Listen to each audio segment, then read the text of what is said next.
welcome to Candid Conversation number 166. Today we're going to talk about the teaching of evolution and how they sort of sneak that in there. I know, it's bad enough in schools. You look at evolution, they talk about it being science.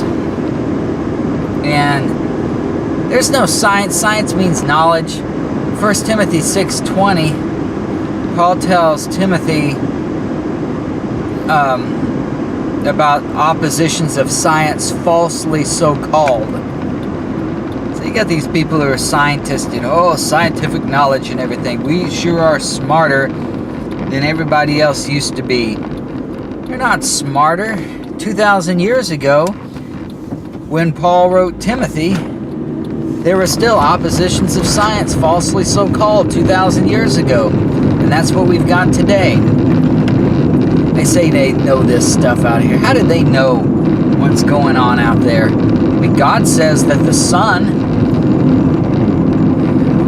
revolves around the earth, and the earth stands still, because he wouldn't have told, Joshua wouldn't have said, "Oh, sun, stand still." And then God obeyed him. He had the sun stand still so that Israel could fight for, all night or as long as they needed to defeat the enemy. You didn't have God telling Joshua, "Oh, you sure are foolish, Joshua. You don't know anything. Don't you know that the sun stands still and the earth revolves around the sun? It's not the other way around. Oh, but... so I'll make the earth stand still." That's it.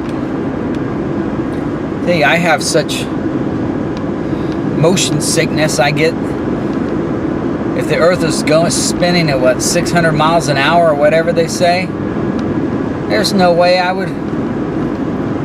I'd be sick all the time. And how do you get planes? I don't know which way it turns, whether going east to west would be going against it or west to east, but either way, it would be impossible. If the earth was moving that quickly, it'd be almost impossible to go against the earth at the speed it's going. And if you wanted to go the other way, you wouldn't have to get in a plane. You could just sort of float in the air if you could do that. We wouldn't need jet propulsion. You just float in the air and wait until the state you want to be in comes by and then drop down. People just don't think about this stuff. So here are these scientists, and that's what they tell me: the sun stands still and the earth moves, but that's not the case. So they can't even get simple things like that right. So they're certainly not going to be right about the evolution and the Big Bang Theory and all that. But even in Richard Dawkins' book, The God Delusion, he has he's said in there about the chances of life forming on a planet is 1 billion times 1 billion. And then on top of that, to get from the time of life forming to the evolving to where we are today, takes millions upon millions of independent, slightly improbable events to happen. Well, if it's millions upon millions, and there can't be more than a couple of planets that had the origin of life, if it's 1 billion times 1 billion, you just made your own theory statistically impossible for it to happen. They say, "Oh, it's not by chance, it's by Darwinian natural selection."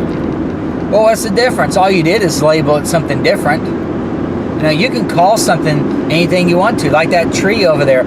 I could call that tree a motorcycle if I want to, but it's still a tree. It doesn't change the properties of that tree at all just because I give it a different name.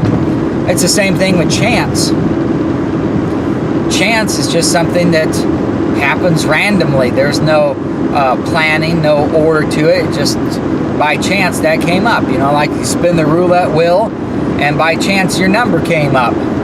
There's no rhyme or reason behind that. But if you call it natural selection, it's still chance, whatever you want to call it.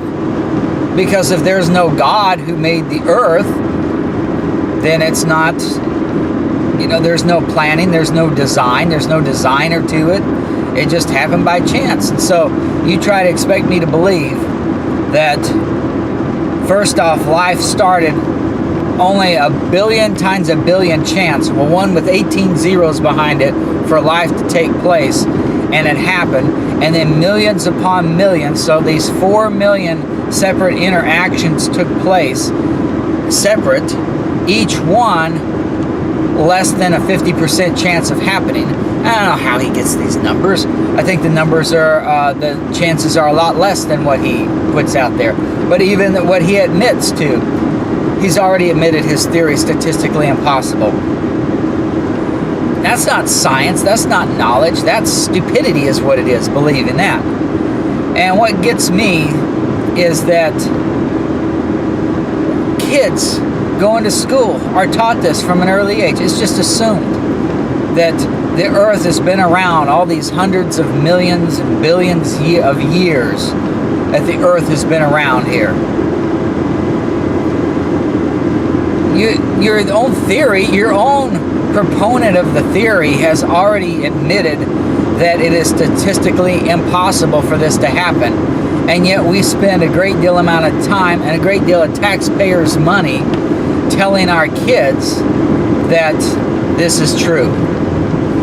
And what gets me, though, what I really wanted to talk about, is how this theory, which is an impossible theory of evolution, how they just cleverly just put it everywhere, and you can't escape it. Because, you know, I enjoy seeing God's creation, like going to the Grand Canyon or the Redwoods, or just different things God has made. I think God's creation is very beautiful. What man makes is boring. You look at cities. Each city may have something, you know, like Seattle has a Space Needle, or, you know, each city may have a little landmark. The Sears Tower in Chicago. I don't even know if it's called the Sears Tower anymore. But pretty much cities are all the same. They're boring. They're just a bunch of concrete and asphalt. The buildings, they're not really beautiful, colorful. You don't see a bright yellow building and a bright red building and a bright orange building. They're just all look the same. You've seen one city, you've seen them all. But God's creation is unique. It's varied.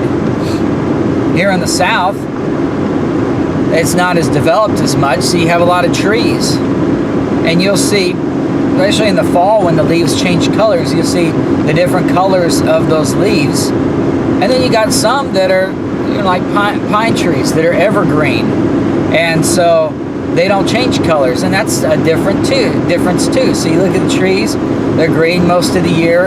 In fall, the leaves change colors; they fall off. But then, so in the winter, you don't have any leaves on the trees. But then, the other trees, like the pine trees, are still green.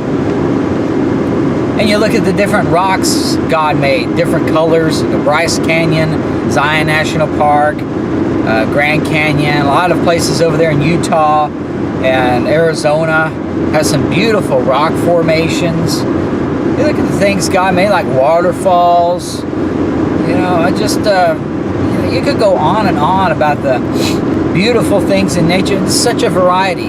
The redwoods are trees, they've been almost 2,000 years old, going up 350 feet into the air, and yet the root system is very shallow. And then you get other trees that go deeper roots and haven't been around as long, and they look different too, and they're beautiful. You know, an old oak tree or an old magnolia tree, very beautiful. Just a variety that God's come up with. And so I enjoy that stuff. And the reason I bring all this up is because there was first off, sometimes I'll get these videos of these, you know, those old videos where they'll show Reader's Digest maybe made it, or Kodak, and they have a video of Yosemite or Yellowstone or some place like that, and You can see the beauty that God created there in that place that's been set aside as a national park.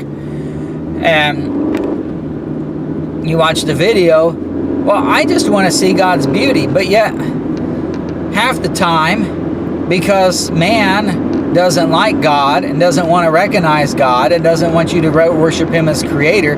See, Romans 1 says that the invisible things of Him are clearly seen by the things that are made, so that they are without excuse. So I can clearly recognize there is a God by looking at everything God made. God has shown it to me that He is Creator by what He made. Well, man, though, the next verse, that was Romans 1:19, I think. Well, down in verse 21 or 22, it says that man became vain in his imaginations, and his foolish heart was darkened. He did not recognize God as the Creator, and instead God made His own creation. And so here I am watching trying to watch a video of what God created, some Reader's Digest or Kodak video about a certain area, and they'll spend maybe half the time looking at cities that are there. These small, here's a small Indian village that's there, and look at what they're making. And I mean, that's interesting, you know, that they make stuff with their hands, and it's not machine made or mass produced like in China. And you know, it's neat to see that. But really, I thought this was a video on the national park. I thought we were going to see what God made. I didn't know we were going to see what man made. Or they'll show some kind of dance, you know, here's the Indian dance. And again, nothing wrong with that, but make a video and call it the Indian dance video. Don't make a video and call it the Alaska, the Last Frontier video, and then don't show me any of Alaska, but show me this Indian dancing. I mean, I want to see what God created. That's why I bought the Alaska video. If I want to see the Indian dancing, tell me it's an Indian tribe and you're going to showcase that. And if I want to see that, I'd buy that. But instead they show these, oh, here's a small fishing village. Let's see how the people there live. I wanted to see God's creation. I don't want to see man. You show me man, then I can't see God's creation. Then I don't recognize Him as God. So they do that. And then if they do show God's creation, if they do that, then they start talking about, oh yeah, well, the Grand Canyon, yeah, that was formed. It began 800 million years ago in the Mesopotamic era, and then 500 million years ago in the Jurassic era, this happened. And the 300 million years ago, and this time, then these layers were added. And 200 million years ago, this was happening. And you can see these fossils here. These fossils here are approximately 250 million years old. And these rocks here are 1 billion years old. And first, how do you know this stuff? How did you figure this out? It's a man-made system of dating. You look at how they date those things. You can take something that's very modern that you know for a fact it's only been around 50 years, and they'll tell you, oh, it's 20 million years old. Or that right there shows you the dating system is off. Of course, liberal media won't tell you that.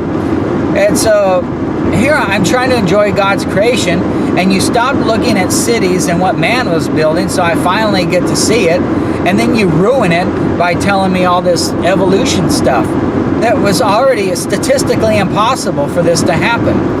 And you've created your own theory so that you don't have to believe God. And so the end result is that instead of looking, as Romans 1 says, we know there is a creator because we can see the things that He has made.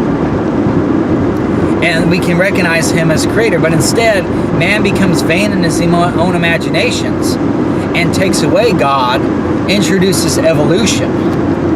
And so now, it's harder to recognize God as a creator.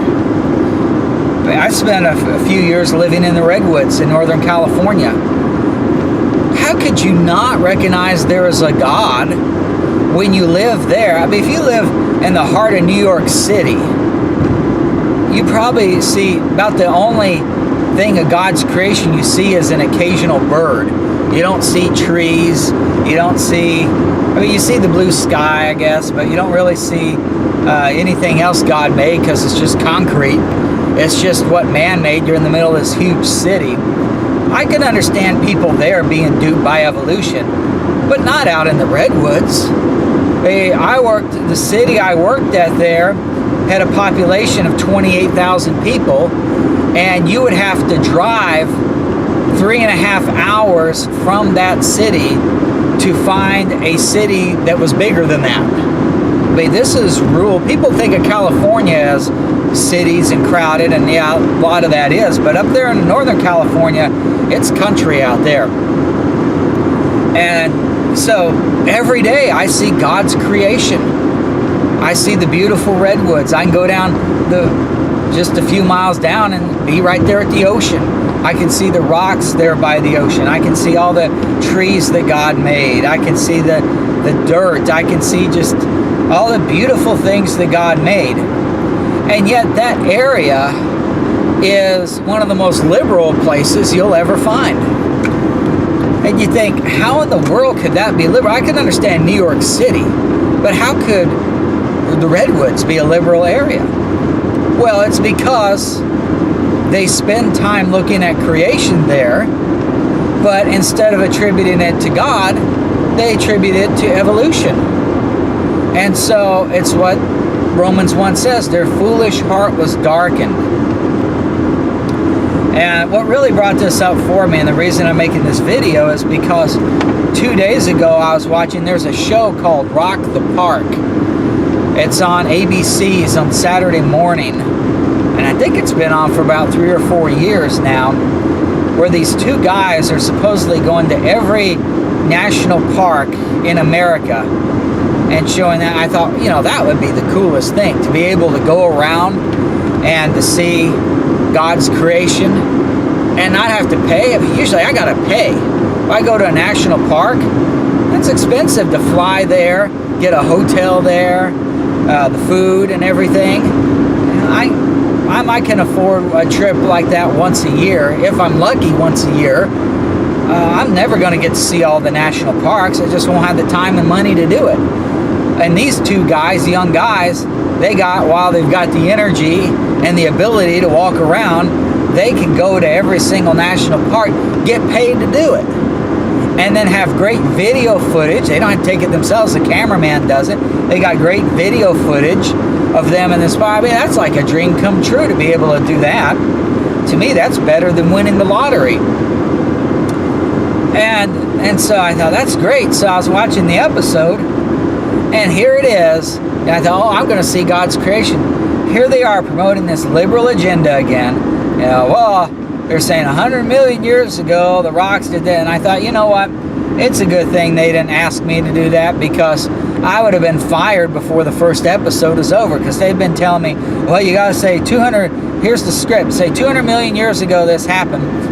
And I would have said, no, that's not how it is. Let me tell you, in the beginning, God created the heaven and the earth. Oh, that's just a myth. Yeah, that's foolishness. You're not based on scientific fact.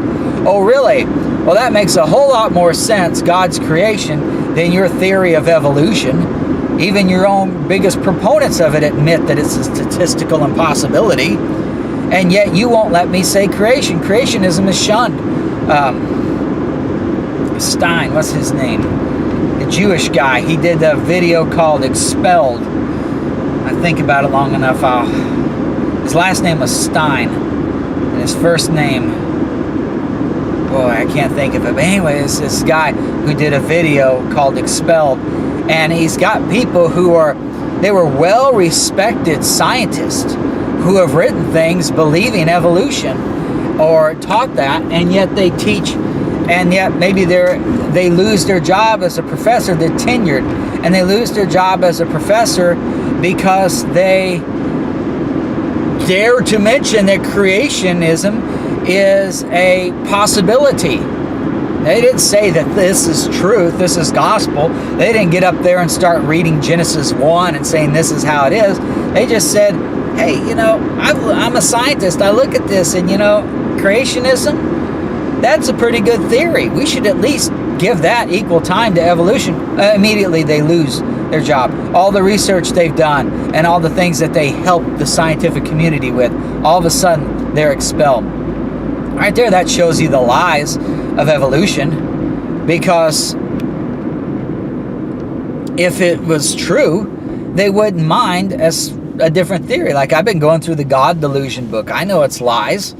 That book doesn't threaten me because I know the truth. When you know the truth, 2 Corinthians 13:8 says, you can do nothing against the truth, only for the truth. So I'm not threatened by lies. If a Jehovah's Witness or a Mormon wants to come into my house and talk, I'll talk with them. That's fine. He's not going to bother me any because I know the truth, and the truth has made me free.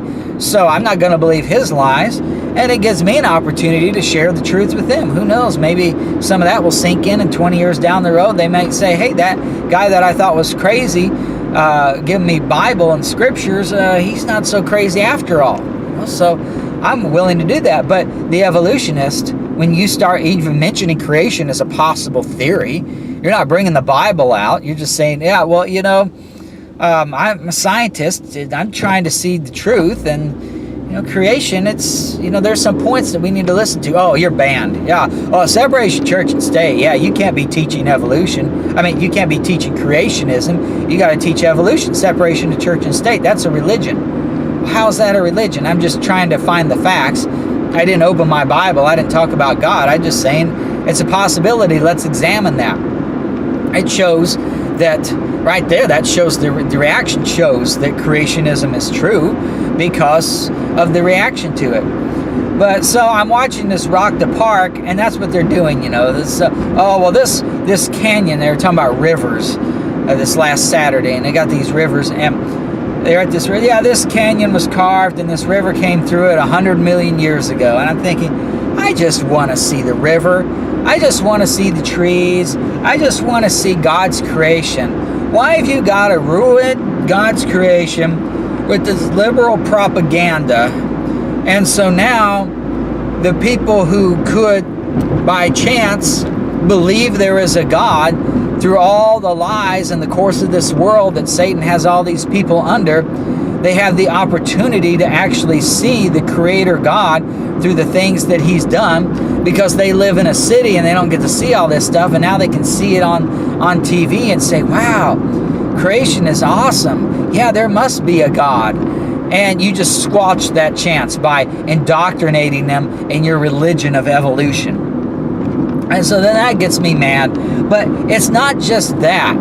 All those old, I talked about the Reader's Digest or Kodak. What I do is I get these videotapes, maybe at a thrift store. Nowadays, video players, it's hard to find them. So you can get these tapes real cheap, 50 cents or so, and I can watch the show. And that was fine. And they made it, 30 years ago. And God's creation hasn't changed in 30 years, so I can enjoy watching it. No problem there.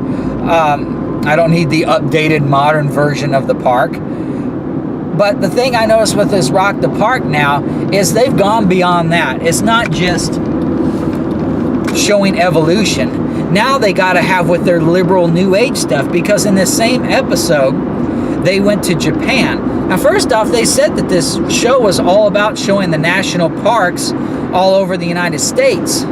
That's all they were going to do. And there's so many national parks, they could just keep going with this. What are they doing in Japan? I thought it was a United States thing. So what are they doing in Japan? Well, they go to Japan, and then they start talking about how the Japanese religion and how they meditate under this waterfall. And they spend, I don't know how long, but they spent a few minutes of the show, which was more than they spent showing me a river in West Virginia, which is more majestic and prettier than this one in Japan. And they show these two guys meditating under this waterfall. And they talk about how wonderful it was and how they felt at peace and everything. I thought, now wait a minute here. If I start talking about God and how He created the world, then you say, oh, that's religion. You can't put that on me. That's not the truth. That's lies. It's religion. We can't have that. We can only teach evolution. That's what you tell me. But yet, if you start talking about this Japanese meditation thing, which has no basis in scripture or fact, anything, it's just something that somebody made up. I think I'll feel good by relaxing and meditating. That definitely is a religion. And now you're going to get me to, now I have to watch that and listen to that nonsense. So here I am trying to watch a show about the national parks, and instead they indoctrinate. And it's by the way, it's geared toward kids, so they're indoctrinating all these kids in this new age Japanese philosophy of being in these being in Japan and trying to show that culture. Again, there's nothing wrong with the Japanese culture. You can show that, but that's not what the show is all about. Just like there's nothing wrong with showing an Indian dance or some totem pole or some tribal ritual or a fishing village. Nothing wrong with that either, but that's not what the show is supposed to be about. If the show what the show is about. It's false advertising otherwise. And so the bad part now, what I'm saying is that before it was just pushing evolution, which is bad in itself in these nature shows, but now they've got to push their liberal agenda, this new age philosophy instead. So they've gone way beyond separation of church and state to get rid of God and creationism, and now they've replaced it with their own religion of humanism, atheism, of just meditation and feeling good about yourself and relative truth. And now they're pushing that on all the kids. And so it's just a sign of the times. And I hope the rapture is coming soon, because I'm sick and tired of all this. And anyway, thanks for watching.